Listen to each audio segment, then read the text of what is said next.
Velkommen tilbage til C# med hest. Nu kigger vi på datahandleren. I bund og grund er det sådan set bare en abstrahering over en liste af datapoints og en liste af lister af datapoints. Ja, jeg ved det. Shut up.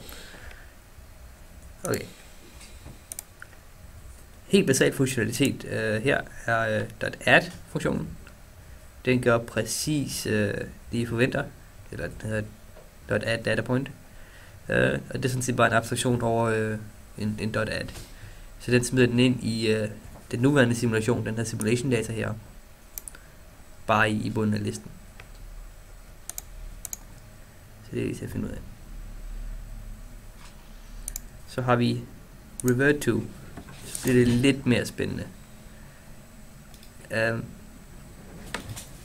Med revert to, der skal den bruge en dobbelt tid. Det er så den tid for det datapoint, I gerne vil springe tilbage til. Så hvis I vil springe tilbage til sekund 10 i simulationen, så skriver I dobbelt 10 her. Eller handle det. Bemærk, den returnerer ikke noget. Den arbejder sådan set kun internt, så I skal lige kalde, det kommer til hernede senere, I skal lige kalde listen igen, eller hvad I nu skal bruge af information, for at få det opdateret. Den gør sådan set helt basalt bare det, at den laver en ny liste af datapoints. Så tager den og bruger merge search, TM, well, trademark pending anyway. Den bruger den merge search til at finde ID'et på, eller indekset på det datapoint, I er ved at springe tilbage til. Og så tager den sådan set bare alle datapoints efter det.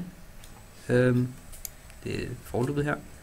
Og dem smider den så over i det nye liste her. Og derefter sletter dem fra den gamle liste. Grunden til, at det her det er mere eller mindre statisk, det er fordi, at når du sletter et element i listen, så bliver alle de følgende elementers indeks rykket ned med 1. Så den tager sådan set bare den samme plads x antal gange. Så falder det ligesom ned på den plads. Og derefter så adder den så det her liste af fjernede datapoints til listen af lister af datapoints. Den der hedder old data.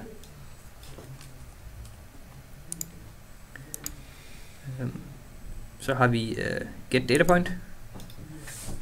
Den er meget simpel. Det er sådan set bare en abstrahering over en merge search by time.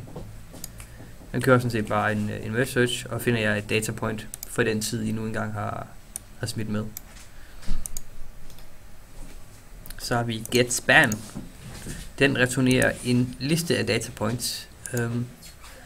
Den bruger igen merge search til at finde ID'et på den tidligste datapoint, som vi gerne vil have, og derefter ID'et på den seneste datapoint, vi gerne vil have. Og så laver den så en liste for jer, hvor den så simpelthen smider en kopi af alle de elementer ind, som I nu engang har bedt om, og returnerer den. Den sletter ikke datapoints fra listen. Værd at mærke.